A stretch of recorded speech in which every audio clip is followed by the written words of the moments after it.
Hello, good morning. How's everybody doing? Um, so on we go, right? We are already on chapter number 7.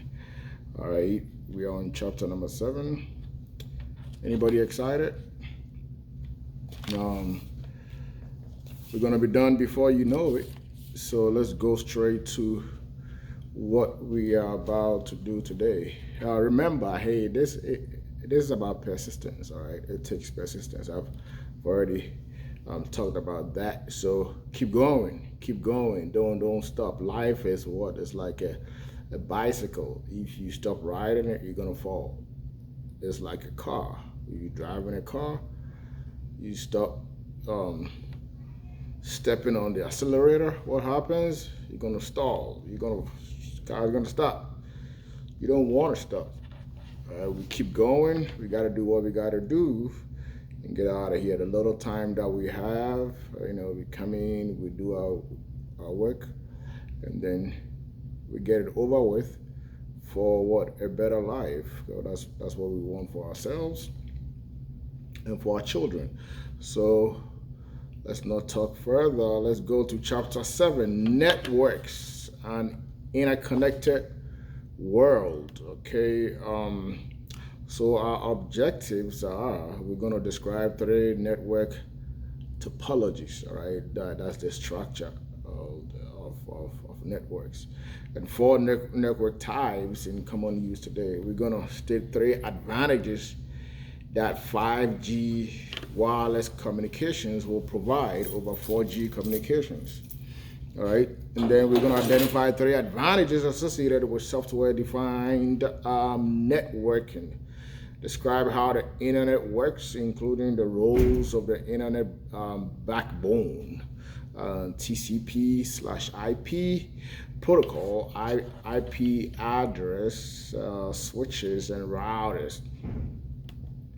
All right, we're going to be describing how the web works. Okay, so in general, this is what we are about today. I do have the PowerPoints for you, and then of course I'm going to add this video to it. Let's listen. The computer itself, and for that matter, information management, it is an amazing thing. Okay, it's probably the greatest invention since the invention of cars. Yeah, since the invention of cars, cars and maybe planes. So computer is probably next to these two, right? Which one is better? Is it a car or the plane? It's up to you. But without a computer, we can do so many things that we are able to do today, and especially with the internet.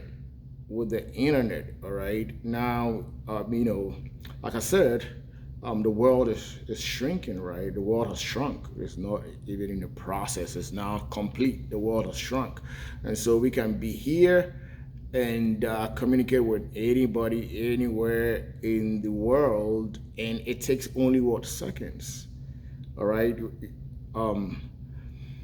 So, but the distance between the world is still the same. From here, I'm traveling from here, from the United States to Morocco. How long is it going to take me? Approximately, well, it depends on where I fly out from. Mostly on the East Coast, it's probably going to take me 7-8 hours, something like that. Sometimes more than 9 hours. Distance is still the same, but the internet has, in terms of our ability to communicate using the internet, has so shrunk. All right, and it's been so helpful, because if you traveling to somebody else's country, of course you got to get on the internet and find out what that country is about, right? you have to know the rules and regulations of those countries, what you can do, what you cannot do. There's been people who've been jailed, Americans who've been jailed, let's say in Russia, just because they thought they can carry a certain amount of weed, and stuff. And people go to jail just guess what? Just because they spit in a country. In America, of course, you can spit anywhere, which is not a good thing. I personally don't like it. I see people spit at the gas stations and stuff, and there was a time that I got out of my car, I didn't see it, and I stepped in it. It's a nasty thing. In China, you cannot spit. You can't spit in public. Singapore, United Kingdom, right? These people, these countries, they've stopped spitting, which is a very good thing. You can't carry guns on you in your car. You can't even have guns in your home. So all these things you have to know. And this internet has enhanced our ability to do business. All right, it's been amazing. Business people love it. Everybody in business got to like it because what? Because it provides you with what? More customers. You are able to get customers from every country. We have what we call global business. All right, a global business forum is a business that is in what, so many countries by way of the internet. It's actually set up on the internet. It doesn't have a particular location. Let's say Amazon. Amazon is a global business. It's an internet-based business, right? eBay, all these. There is a company called Alibaba. Alibaba is a Chinese company. It's also based mainly online. So that's a global business. That is different from a multinational corporation, which has its main office in one country and it has affiliates in other countries. All right, maybe two or more. It's also different from international organizations or international business. If you are an international business, that means what? You are in two or more countries, right? But multinational corporations are definitely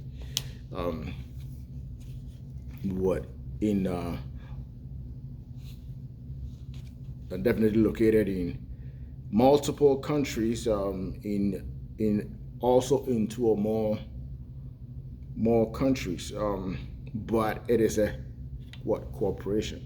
It's a corporation. Corporation is a bigger form of business that we all know. That's not what we're here to talk about. We are more focused on our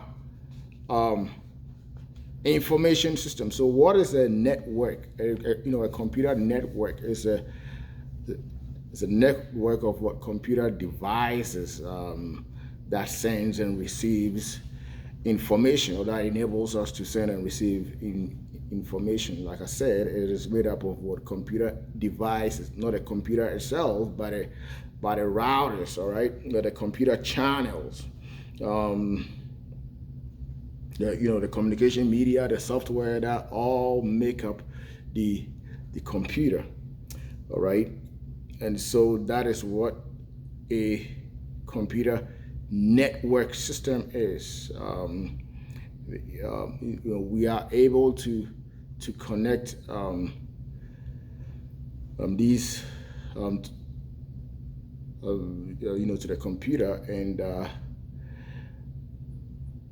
in everything that we do, apart from just business, we are able to go to school online. Okay, we are also able to talk to our doctors online. These days they have telemedicine, which is an app, using a telecommunication and information system. During a telemedicine session, patients' information are just, automatically captured using the sensors and mobile apps, and so the doctors are able to use that to detect your heart rate, because it's connected to the computer. The sensors are connected to you, to the computer, and then the doctors are able to detect your ECG, your heart rate. It is amazing. It is amazing, and some of us also, like I said, went to school online. I did part of my master's program online, and there are so many educational institutions that offer online education. Because of this information systems, and more importantly, because of the interconnectivity of the world. So that is what a computer network is. Okay, businesses again are able to gain competitive advantage. All right, that means what? They are able to provide better services than the competitor, and as such get more customers. The most important thing here too is that you can gain competitive advantage, but it has to be what? Sustainable. You have to be able to sustain it. What is sustainable competitive advantage? That means that you're doing something that the competitors see, but they can't duplicate, such as Apple. Apple, nobody can duplicate what Apple is doing right now. They got about 70% of the customer base, and they have, I know, about 70 to 80% of the profits, yeah, in that industry. Okay, so they have something that is called the A13 Bionic chips in their computer. So that is why their computer is so efficient. All right, their software is linked to their hardware, their computer hardware, and so it makes it what you call it, smooth. When you have the Apple Watch and the Apple phone, they are in sync. Okay, the other cell phone companies, they still use Intel chips, Intel processors, and so Apple stands out. All right. All networks have a topology. What is a topology? Is the shape or the structure of a network. We have three. We have the star, we have the mesh, and then we have the bus network. So a star is where there is a central device where all the other computers are connected to that central device. All right, and then we have the bus system where all the computers are connected to a backbone. A backbone of a computer is the infrastructure. So we have the routers, the gateways, of course the switches and the bridges. All right, we have so many of these. That's why we say the network is made up of computer devices, computer and edge devices. So what are some of the devices that we have? Of course, the routers, the network switch, the hubs, the medium. What else? The access point, right? Which is a device that connects a wireless network. It's connected to a router, of course, or switch via the Ethernet cable. Okay, we also have the service, the hotspot. We also have the port. Okay, and so the mesh network, right, uses multiple access points, multiple access nodes to link servers to link a series of devices. All right, So yeah, so access point is a what? It's a device that connects wireless devices to a wired network. So you have multiple access points, all right? So it connects a whole a series of computer devices, all right? So it's broader, it's bigger. So those are the three structures that we have. And what else do I want to say with regards to the topology? It is well, so like I said, it is the structure, the way it is basically arranged, the way your network is arranged, all right? And so yeah, so that is that. So let's go on to network types. All right, there are also 4 network types or network classifications, which are: 1, your personal area network, and then 2, your local area network, 3, the metropolitan area network, and then the wide area network. These are network what types. So the personal area network is just a wireless network that is that connects devices close to you. So it's personal. It's mostly used at home, right? You have your own computer network, right? It connects all your devices, all your computers, so, to your cell phone, to your laptop, to your digital camera, to your portable printers, right? And the local network also connects all your devices. By this time, it is like in an office setting, all right, or in one organization. Let's say the institution right here, Sisseton Wahpeton Institution. If they're using their own network, I don't know what they are connected to, but they can have their own local network, okay, which connects. And then the metropolitan area network, of course, connects to what? A bigger geographical area. Let's say the town of Sisseton, where everybody is connected and is able to use that computer network, all right? And then we have the wide area network, which is, of course, bigger, maybe bigger towns, bigger cities. You can even connect to state, regions, all right? All right, now let's talk about channel bandwidth.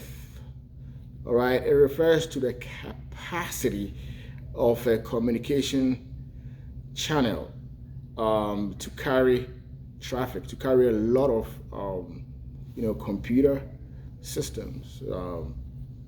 A lot of information is being passed through that channel. So that is the bandwidth. It is normally measured in millions of bits per second, which is what? The gigabits. Now, we're not talking about bytes, we're talking about bits, gigabits. So the communication channel is what? Is the wiring. We have the copper wiring, we have the fiber optic cables, we have the radio waves, which is the wireless, okay? So the capacity of these channels to be connected to so many computers at the same time is what the bandwidth is, all right? A higher bandwidth means that there's more traffic, right?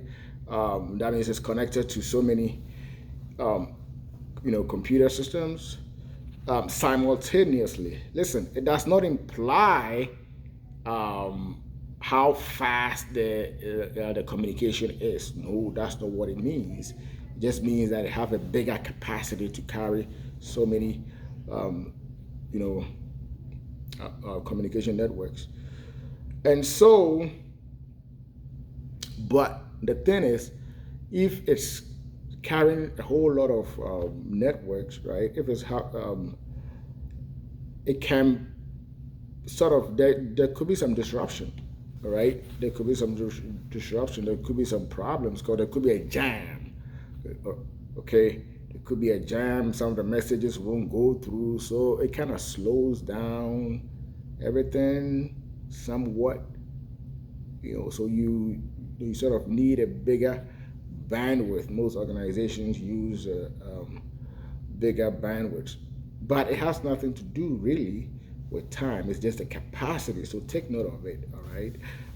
So network latency is about time.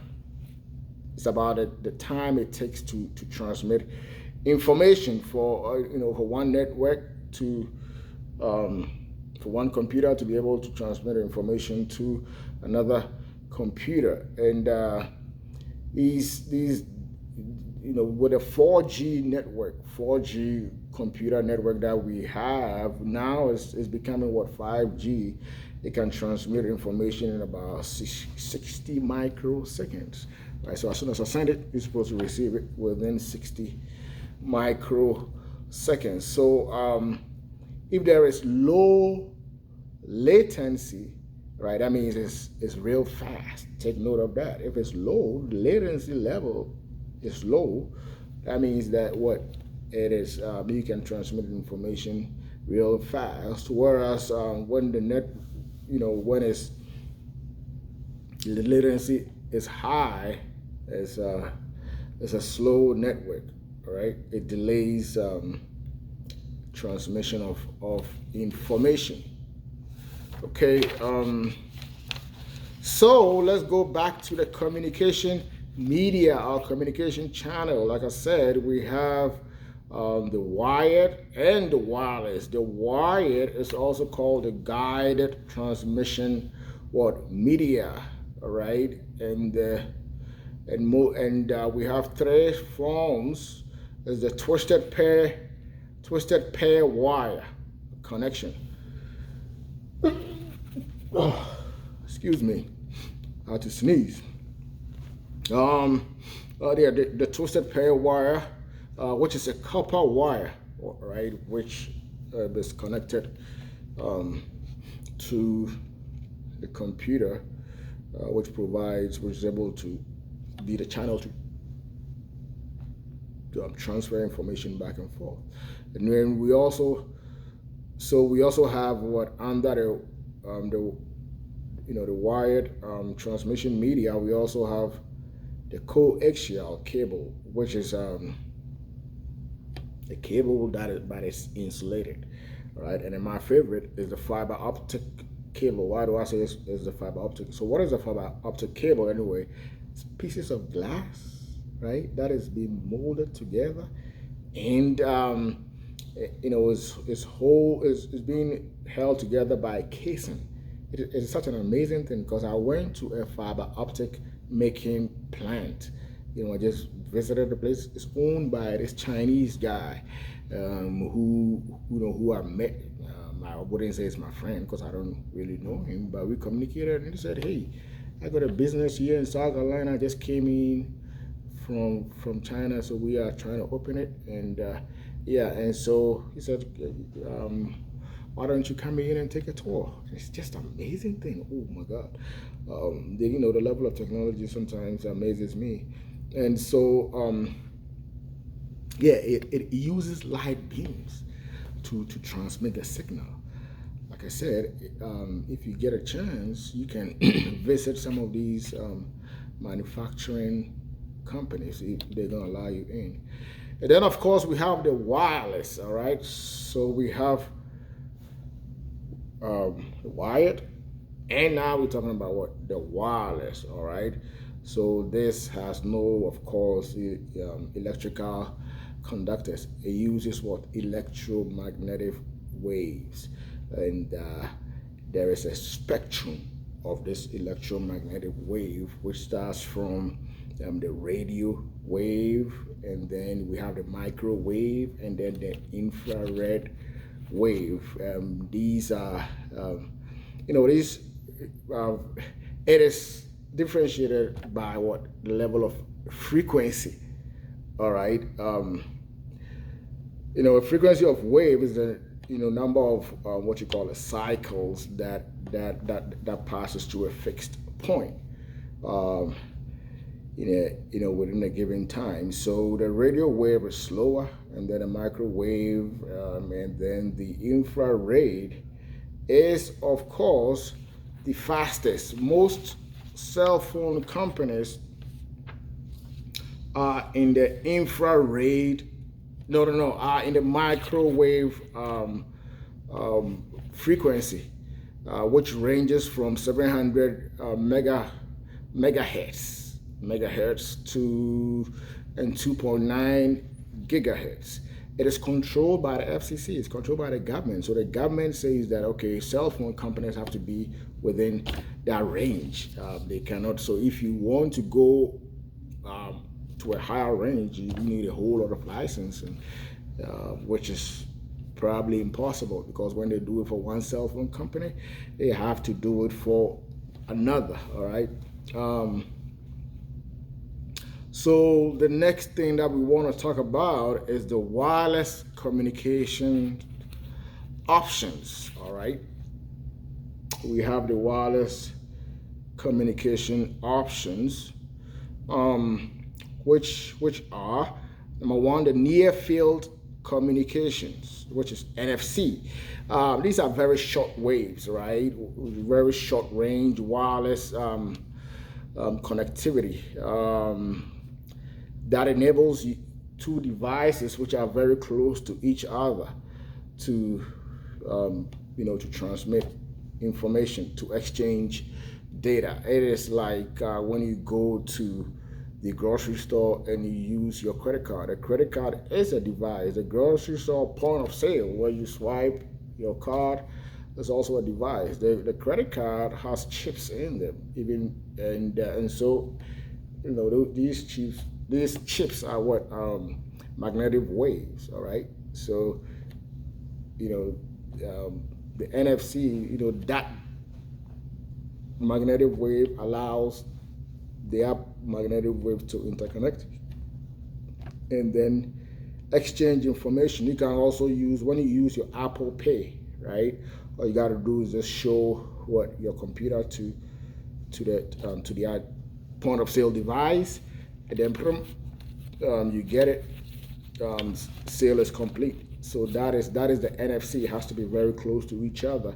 Then the next one is the Bluetooth, which is mostly used on a personal level to connect your computer, your mobile phone, your printer, and all these things have to be within a range of 10 to 30 feet. So if one is away more than 30 feet, you can have that connection. All right. The transmission rate is what, 2 megabits per second. All right. So then the third one is, of course, the Wi-Fi, which everybody loves. You go sit at where? You go anywhere, you use the Wi-Fi. Right now, it looks like everybody has a Wi-Fi. What is Wi-Fi? Okay, so Wi-Fi means wireless fidelity, and fidelity is what? It's being loyal, being loyal or being faithful. In computer terms, it means there's the idea of staying true to a set of values, okay, to a set of rules for wireless communication. Okay, that is what Wi-Fi is. It's a wireless network brand owned by the Wi-Fi Alliance, which consists of 300 technology companies, including AT&T, including Dell, Microsoft, Nokia, and Qualcomm. All right. So this is what Wi-Fi is. So let's go to microwave transmission. You can use microwave. It has, of course, a very high frequency. Of course, that's why we are able to get information easily on our cell phones. So that's why the cell phone companies use that. And what it does is that it is a line of sight transmission device. All right, the microwave transmission, it is a line of sight transmission device. That means it has to be placed on the earth. If it's placed on the earth, right, it has to be placed on the part of the earth which is like a hill. All right, so there wouldn't be any interference. There wouldn't be any tree, in between. So it is a series of let's say towers. All right, so you place one tower here on the hill or on top of a building. All right, and then you place another tower about 300 miles away. No, 30 miles away, not 300 miles, 30 miles away. All right, and so so the one wave transmits to the other wave, and there shouldn't be any interference. Otherwise, then your cell phone is gonna go down. You're like, what is wrong with my cell phone? I'm not getting any feed or whatever. And so these things, the microwave transmission towers that are used by these cell phone companies, and they are placed on hills. They could be mountains, but and also high rises, high buildings, because what is a line of sight transmission device, and you cannot block its path. All right.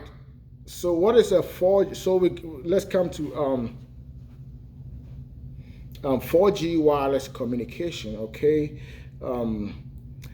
4G just means fourth generation.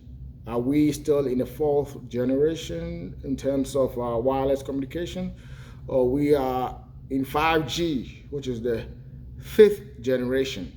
Right? What is the fifth generation? Now we started with the 1G, which is was the first generation in the 1980s, where we only had these cell phones. Of course, the cell phones were invented by a guy called Michael Cooper, and so we had that. It is analog based, and now and then came the 2G, which is digital base. All right, and it contained the SMS, which is the short message service, where which enables you to text, to send a text, and then with a 2G, your communication is encrypted. With 1G, you couldn't text, you couldn't get any encryption, so your privacy, whatever you're saying, somebody can overhear you, and you might be in trouble if you say something bad, right? I mean, everybody wants your privacy, of course, so why not? I cherish my privacy. I don't want people to hear my conversation, but I want you all to hear this video, though. And so then came the 3G wireless. All right, of course, early 2000s, right? 2000, 2010 to 2010, we had the 3G, which is, of course, faster. It has a faster communication speed, 2 or more megabits per second.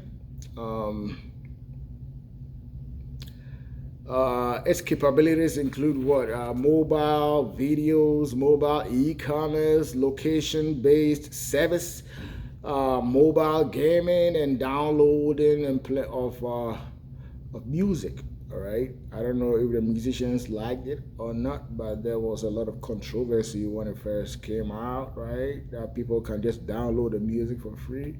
Let's not dwell on that. The fourth one is 4G, which allows the thing that we like about 4G is that it allows roaming. So if you travel to anywhere in the world, you can still use your phone. First, it used to be as soon as you leave United States and you go to United Kingdom, you can't even use your phone anymore. You have to go look for um, some communication, service provider, just to be able to talk to your loved ones back home. So then came this 3G, which was super. It has a 3 to 20 times the speed of.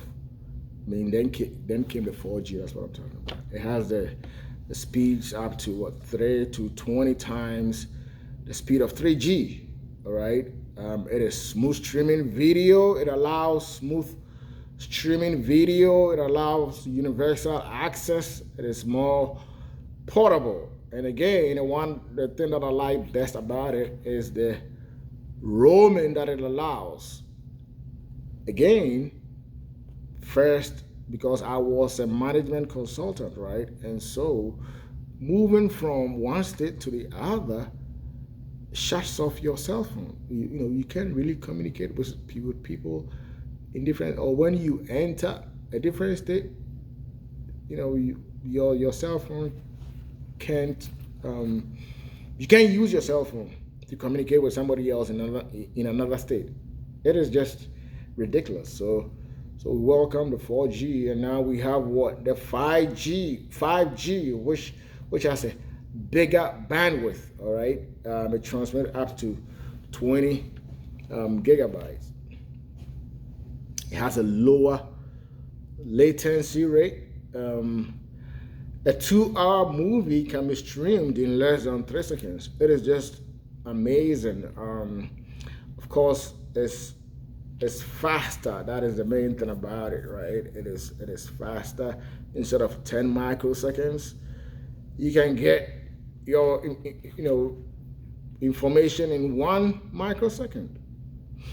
All right, less than 1 microsecond.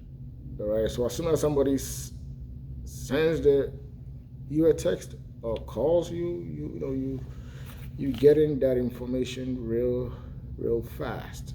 There is no wait.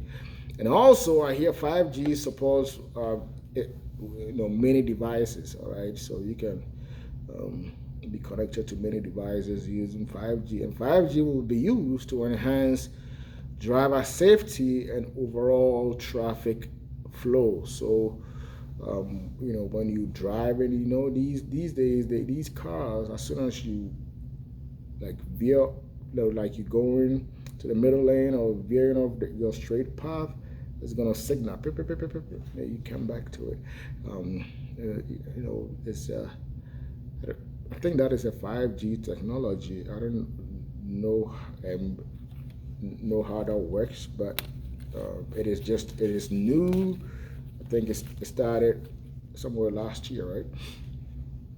Well, it's been around in certain countries, but then we've been allowed to use it, I think, since a year or so ago. I don't know. I mean, most of you probably know. So communications software, the computer itself, does not communicate by itself, right?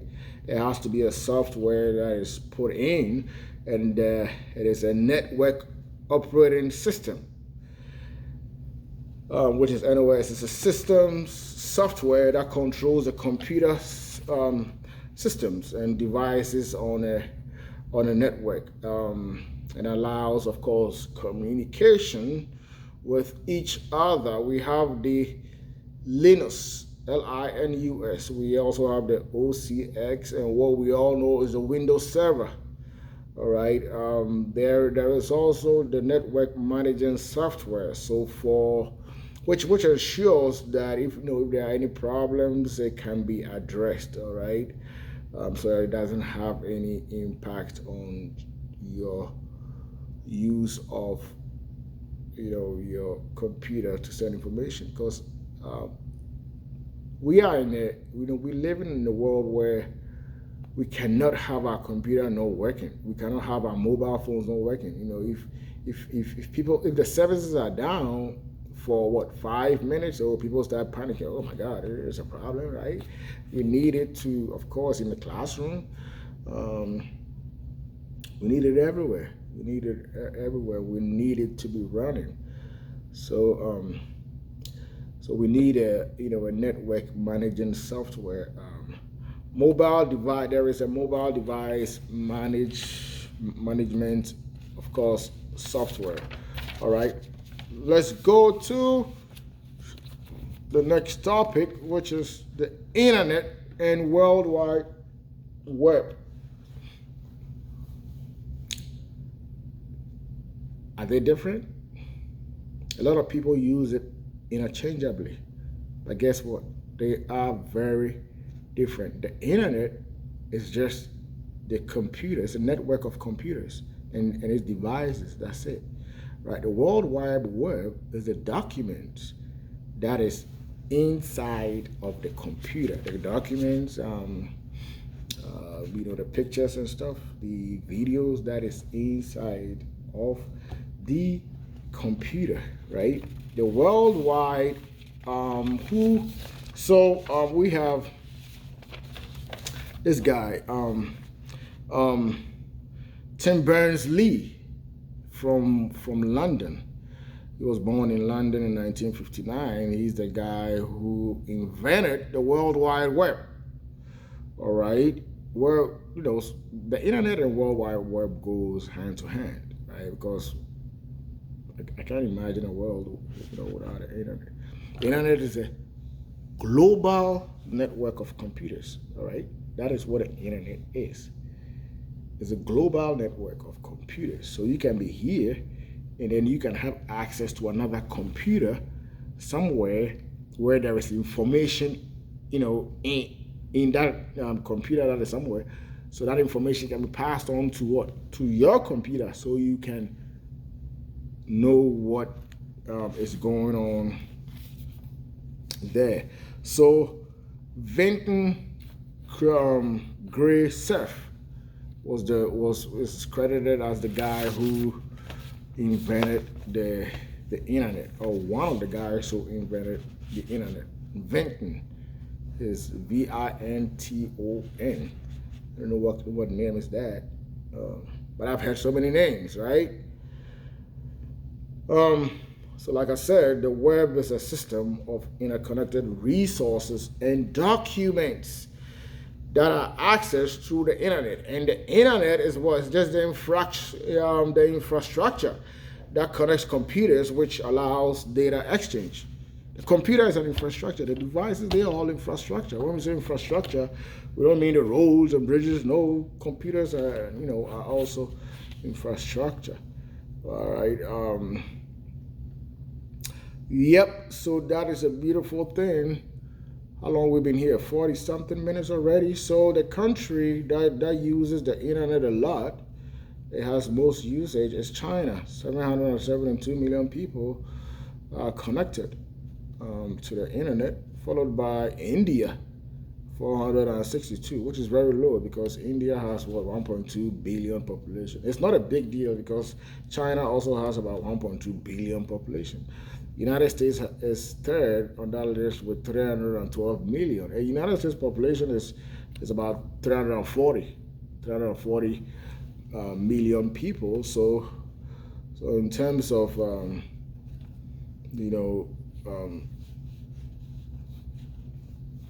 in terms of the number of people, divided by the geographical area, what do we have? We have more people connected in the United States than anywhere else. Okay, because the internet is a global network of computers, each computer connected to the internet must have a unique address called the IP. All right, called as IP. And the IP address is about 32-bit numbers that uniquely identifies a computer on the internet. So like I said, whenever you're looking for something, your computer can uniquely, that information can be transferred from another computer. So they're gonna contact that computer's IP address, and then whatever information that it has can be transferred to your computer. The internet is migrating to Internet Protocol version, which uses 128-bit address, instead of the 32. So I guess it's making it what bigger and better, right? That is what it is about. All right, so of course we have the hypertext, which is the HTTP, where that comes with the www, the World Wide Web. Is a standard and markup language that combines to deliver information and services to the internet. And then what else we have? We have the URL, right, which gives you an accurate location of whatever you're looking for. The URL is a uniform resource locator. Then of course we have the hyperlinks. The hyperlink is the web. It connects billions of documents. Of course. And then we also have what a web browser is, which is a software used to access the web. Of course, that is what Google Chrome, Mozilla Firefox, Microsoft Edge, Mozilla Firefox, Microsoft Edge. We have what the HTML, which is the hypertext markup language, and so on and so forth. We have the XML, which is the extensible markup language, which allows, which contains structured information, including words and pictures, right? So that allows your pictures. So if you want to develop a website, well, how do you go about it? Of course, you can develop it yourself using a software, or you can get somebody who does it. You can also use just a plain text editor to create a site. So what are some of the softwares that you can use? It is the Adobe Dreamweaver. You can also use a Rapid Weaver. You can also use the NVU. All right. So that is that. The internet and web application, it used to be just one directional. That means they just, some people just put it in, not we the people, not everybody else. But now, so it's one directional. It's just that users can just obtain the information, right, from the internet. Whoever is putting the information in there.